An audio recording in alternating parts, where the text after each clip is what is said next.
Since October 11, when Little Iran officially became a reality and the Persian Garden was announced, we have been gathering here every Saturday between 12 and 2 p.m. Today marks our 5th gathering. To be honest, when the garden was first announced, I felt a mix of surprise, shock, and even a little fear. As I looked at the stage filled with developers and architects, already armed with drawings and financial plans. My first thought was, has Lily Chung sold out to developers? Knowing her, I wondered why she hadn't consulted us, as she usually does with everything. After speaking with her, I felt reassured. I realized that this is a long journey, one that involves extensive consultations with both Farsi and non-Farsi-speaking residents of Willowdale.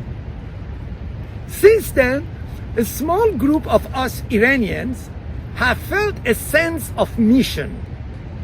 First, to discuss ideas among ourselves, and then to inspire others, including the Iranian developers, toward what we believe is the most meaningful approach toward a space that truly reflects who we are. At our first meeting, all 14 attendees expressed a preference for a project that looks to the future rather than the past. While we are deeply proud of our heritage, especially Persepolis and the Cyrus Charter of Human Rights, the existing columns, whether on the original side or in the drawings, mostly represents ruins. Our preference is woman, life, freedom.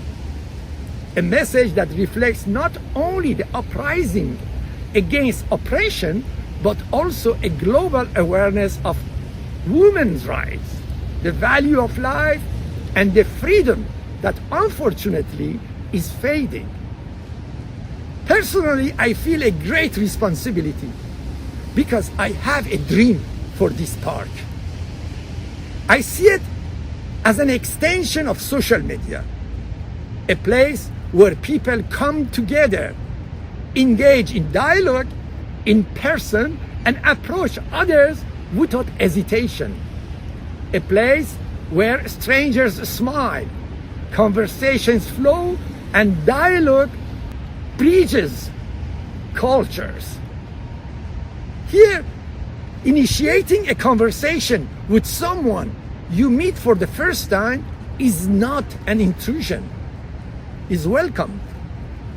I envision such parks in every neighborhood, completing the second and third part of social media's mission through in-person dialogue and fostering real-life collective engagement.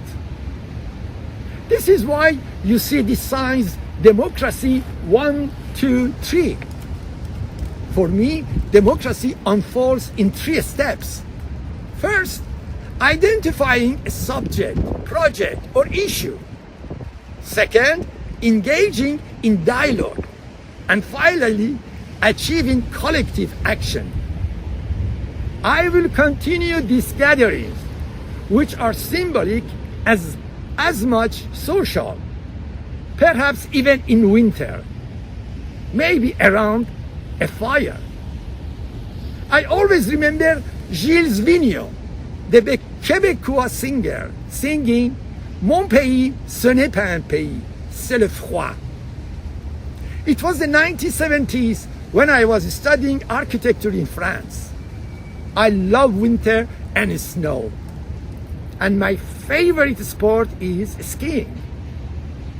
I told myself that even no one comes, I would still play music.